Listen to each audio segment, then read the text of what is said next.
Hello guys, welcome to our YouTube channel. मैं हूं आपका दोस्त डॉक्टर जिंकल गुंजड़िया।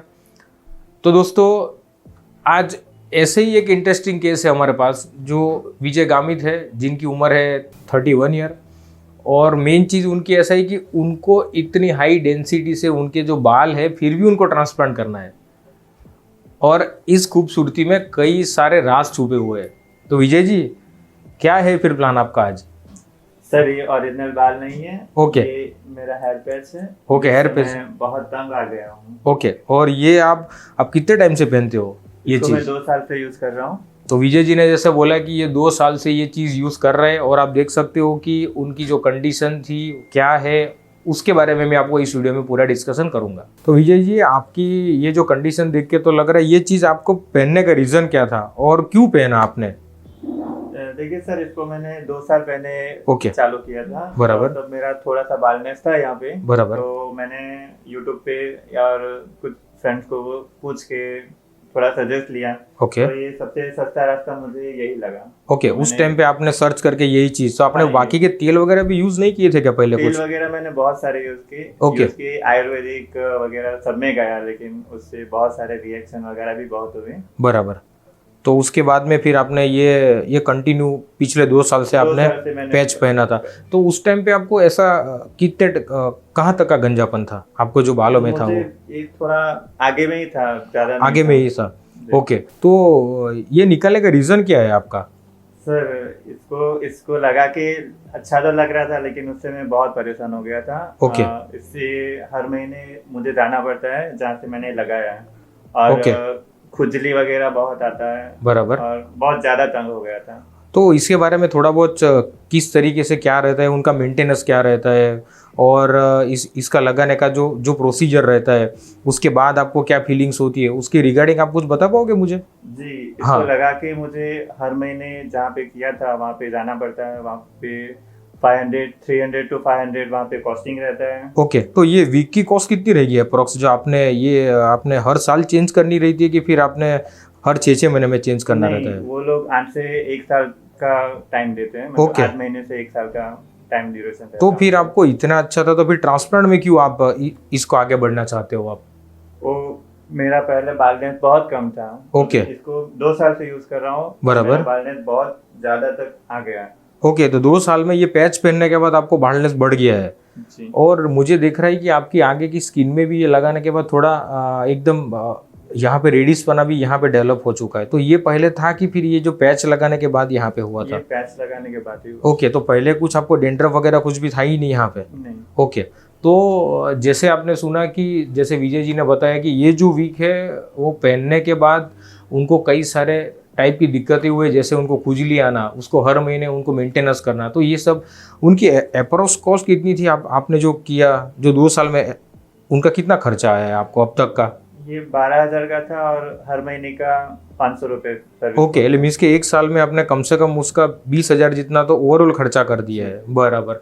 और दूसरे साल भी सेम कंटिन्यू किया था आपने? दूसरे साल मैंने दूसरा पैच लगाया, उसकी कॉस्टिंग थी 15,000। ओके, तो पहले 1 साल में भी 12,000 की कॉस्ट, ऊपर से दूसरे साल भी उसको रीचेंज करना पड़ा। तो आपको अभी ट्रांसप्लांट आप जो आपने चूज़ किया, तो उसमें आपको ऐसा नहीं लग रहा है कि ये तो बहुत ज़्यादा डेंसिटी है, तो ट्रांसप्लांट की डेंसिटी के बेसिस पे आपको कई सारे क्वेश्चन नहीं हुए आपको दिमाग में?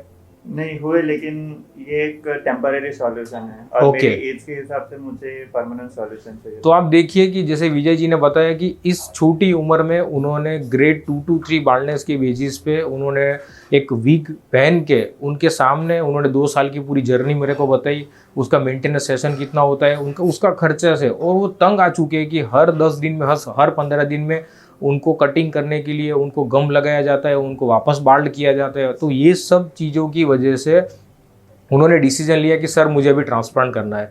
तो मेन विजय जी, आपका इसके पीछे आपका कुछ एग्जिस्टिंग कुछ रीजंस है कि भाई ये सर लगाऊँ तो मुझे कुछ मेरा कुछ मैरिज कुछ रिगार्डिंग का कुछ प्लानिंग वगैरह हो आपका, ऐसा कुछ? जी, मैरिज का प्लानिंग तो है, लेकिन ओके। ये एक झूठ के साथ मैं आगे नहीं जाना चाहता। तो यही चीज़, जैसे विजय जी एक सही इंसान है, तो उन्होंने क्लियर कट बता दिया कि ये चीज़ के बेस पे जो जो उन्होंने पहना है, तो वो उनका जो मैरिज का प्लान है, तो उसकी रिगार्डिंग उन्होंने क्लियर कट बता दिया कि ये झूठ के सामने मैं जीना नहीं चाहता। तो ये भी एक सही चीज़ है कि मैं पैच के अगेंस्ट में नहीं हूँ, पर पैच कब पहनना चाहिए तो वो एक चीज़ मैं आपको बता देता हूँ कि ग्रेड 2 to 3 बाल्डनेस में विजय जी ने जो चीज़ पहनी है, जिसकी वजह से उनका grade of baldness within 2 year grade 6 तक पहुँच गया है। तो आप देख सकते हो कि उनकी जो कंडीशन में अभी आप जब स्काल पे आप जस्ट फोकस कीजिएगा कि रिसिपेंट एरिया में जो उनका ग्रेड ऑफ बाल्डनेस था 2 साल पहले, उसके बाद में ग्रेजुअली कंटिन्यू इतना तेजी से बढ़ा कि विदिन 2 ईयर उनको ग्रेड 6 तक ये जर्नी पहुंच गई है। जस्ट टॉप पोर्शन में फ्यू एग्जिस्टिंग हेयर अवेलेबल है, बिकॉज ऑलरेडी हमने ये जो चीज़ से पहले जब ट्रांसप्लांट उनका प्लानिंग था तो उन्होंने हमको पूरी जर्नी बताई थी। तो कई सारे सप्लीमेंट्स भी ट्रांसप्लांट से पहले उनको दिए गए थे कि जिसकी वजह से उनके डोनर पे भी जो पतलापन था वो भी अच्छा खासा इंप्रूवमेंट होने के बाद फिर उनका ट्रांसप्लांट हमने प्लान किया है।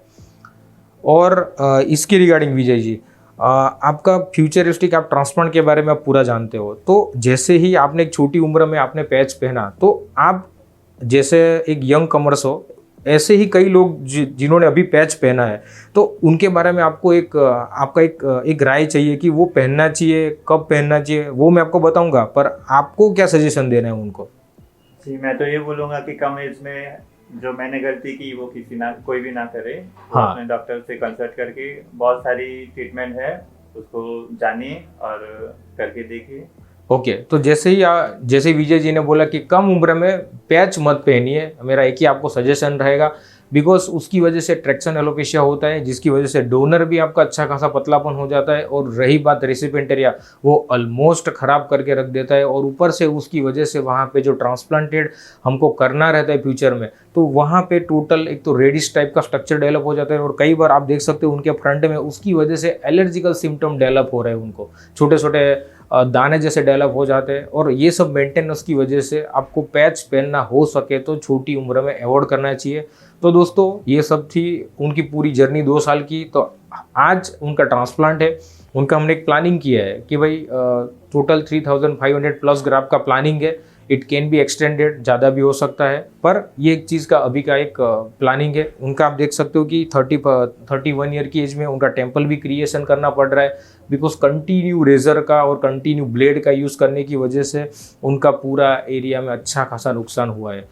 सो इनकी पूरी जर्नी ट्रांसप्लांट के बाद कैसे कैसे इंप्रूवमेंट आता है, उनको क्या क्या ट्रांसप्लांट के बाद उनको मेंटेनेंस सेशन लगते हैं, तो इनके बारे में मैं आपको पूरी जर्नी विजय जी के थ्रू डे बाय डे आप हमसे जुड़े रहिए। और ऐसे ही ट्रांसप्लांट के रिगार्डिंग आपको किसी भी टाइप, आप खुद पैच पहन रहे हो, इसके रिगार्डिंग आपको कन्फ्यूजन है कि आपने ऑलरेडी पैच पहन के मार्केट में आप घूम रहे हो, तो वो प्लीज़ आप उसको रिमूव कीजिए और आपके एग्जिस्टिंग हेयर को बचाइए due to PRP, oral supplements लेके, और ट्रांसप्लांट करवाइए। पैच कब पहनना चाहिए उसके बारे में आपको एक छोटी सी एक लाइन बता देता हूँ कि जिस बंदे को ग्रेड 7 बाल्डनेस है, जिनको ट्रांसप्लांट के लिए डॉक्टर ने मना कर दिया है, ऐसे ही केसेस में आप पैच पहनिए। आपको पैच पहनने के लिए मेरा कुछ मना नहीं है, पर शॉर्ट टाइम के लिए आप पहन सकते हो, पर लॉन्ग टाइम के लिए ये आपके लिए हार्मफुल हो सकता है, और हार्मफुल ही है जो विजय जी के थ्रू आपको ये चीज़ मिली है। तो दोस्तों, मिलते हैं उनके सेशन के बाद, उनके ट्रांसप्लांट के बाद कितने ग्राफ्ट लगते हैं, और उनकी पूरी जर्नी मैं आपसे पूरा कांटेक्ट में रहूँगा। तो ऐसे ही वीडियोस के आपको नॉलेज के रिगार्डिंग, आपको कुछ भी इश्यू होता है ट्रांसप्लांट के रिगार्डिंग, तो हमसे कांटेक्ट में रहिएगा। तब तक के लिए स्टे हेल्दी, स्टे ब्यूटीफुल।